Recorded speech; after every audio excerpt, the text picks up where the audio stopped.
Welcome to the 7th annual Conversations That Win conference, the only conference dedicated to your customer conversations. Before we get started here, little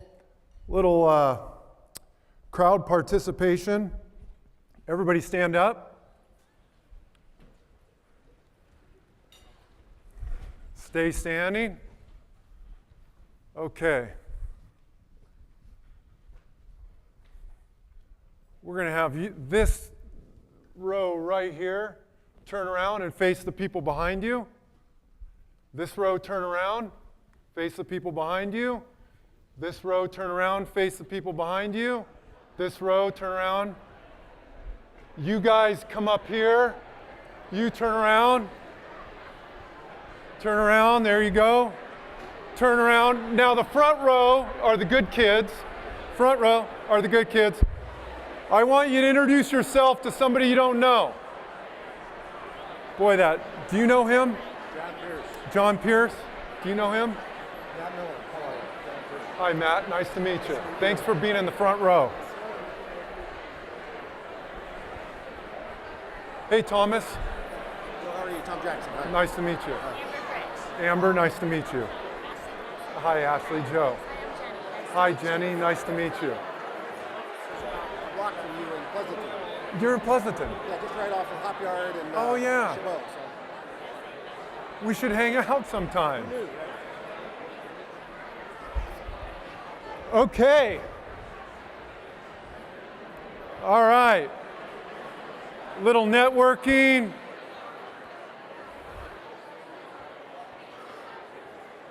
Get the blood flowing. Meet somebody you don't know. I just found out Tom's office is right around the corner from our office in Pleasanton, California. Beautiful Pleasanton, California. Well, welcome again. We're going to do another little audience participation here. In 1951, Solomon Asch did this test, research on this. He did this business case, okay? And before I tell you about this test, it is a test. It's not a very hard one. It's not a trick question. But before I tell you about it, I'm just going to do a little audience participation. You don't have to do this on your phone. We're just going to do a little show of hands. Okay. You got Exhibit 1, that line. You got Exhibit 2. Who thinks that the length of the line in Exhibit 1 closely matches line A in Exhibit 2? Okay, no hands. What about line B? Okay. How about line C? All right, a majority of you. So in 1951, Solomon Asch does this study. He puts 5 people in a room, all actors. And he brings in one person that's the test person. And he puts that person last. Now there's 6 people in the room. And they ask this exact question to each person one by one. And person number 1, the actor, says, well, it's line A. Person number 2 says, it's line A. Person 3, line A. Person 4, line A. Person 5, line A. What do you think happens when they get to the test subject? 75% of the time, they say line A. 75% of the time, right? Now, he did the same test with no influence. Everybody goes and does their own answer. Nobody can see it. They don't say it out loud. Bring 6 people in, and they write it on paper. What do you think happens? 99.9% of the time, they pick line C. And so what he realized is that's social influence. That's influence. We're influenced by what others think, believe, and say. They believe the group is better informed than they are. That was the main reason when he asked these test subjects, why did you pick line C? And he said, well, I thought the group was better informed than I would, right? And that happens a lot. The so-called research, surveys, you see them all the time. We get bombarded by them, right? And they come and they say, oh, we surveyed all these people and this is what they said. Well, what's going on there is a lot of social influence. And so sometimes, that's how best practices get formed. The crowd gets going, people start saying, this is the best idea, we did this survey, and all of a sudden it becomes a best practice. And sometimes best practices are good. When you do adding and subtracting, well, best practice is they teach you in school how to add and subtract. You need to know that. When you take the test at DMV, you need to know to turn your turn signal on, put your seatbelt on, all those best practices, you got to know those basic fundamental things. So here's what Dilbert thinks about best practices. We will be adopting the best practices in our industry, just like everyone else. If everyone is doing it, best practices is the same thing as mediocre. Stop making mediocrity sound bad. Sorry. So sometimes, if everybody's doing it,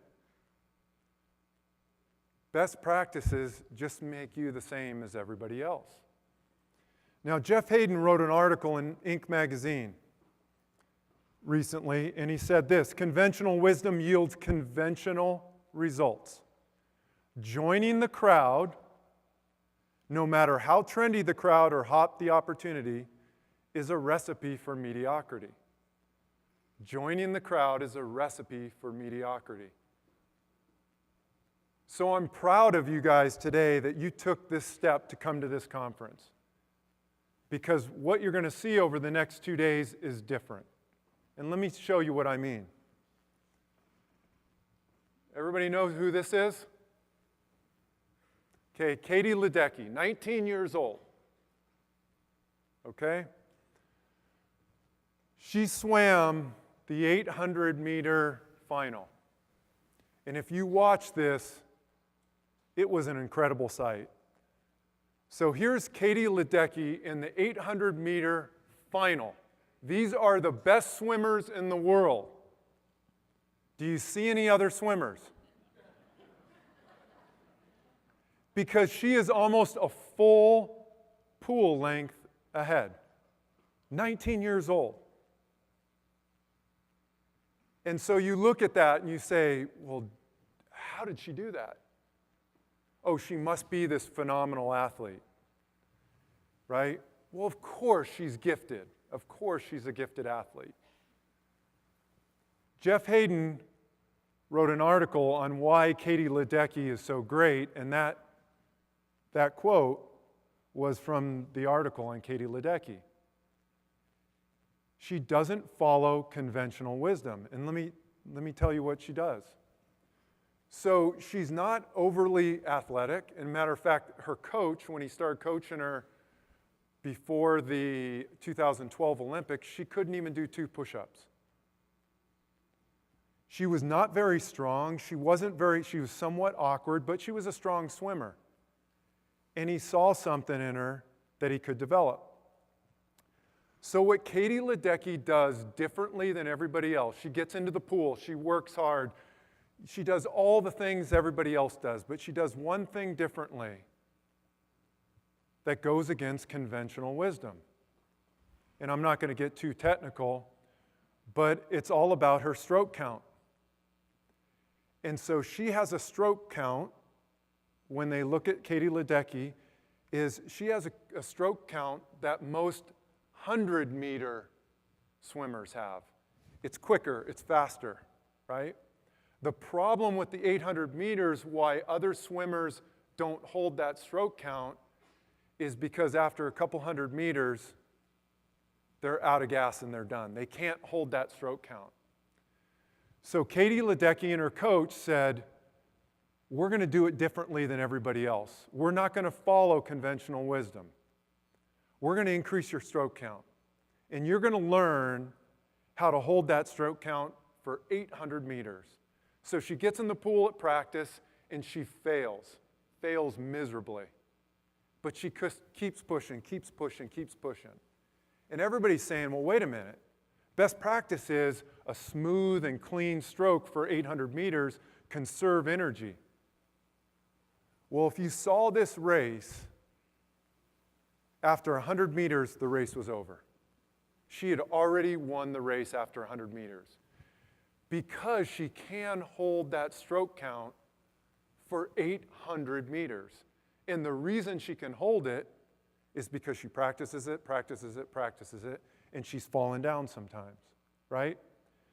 But what she didn't do is she didn't follow best practice.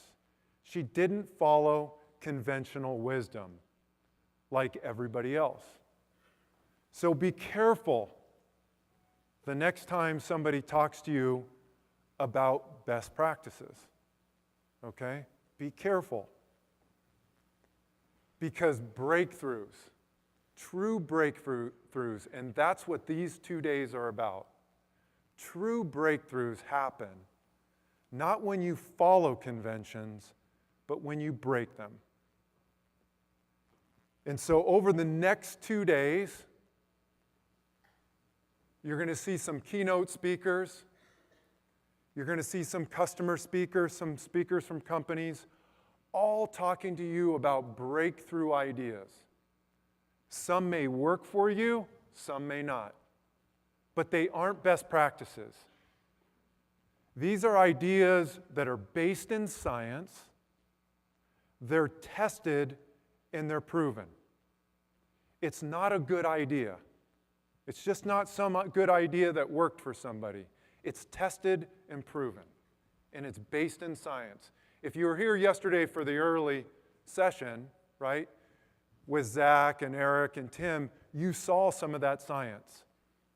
Everything we do, we push and push the envelope of conventional wisdom, always questioning, is this right? We're testing it in science. We're proving it out to make sure by the time it gets to you, it's not best practice, but it's breakthrough growth.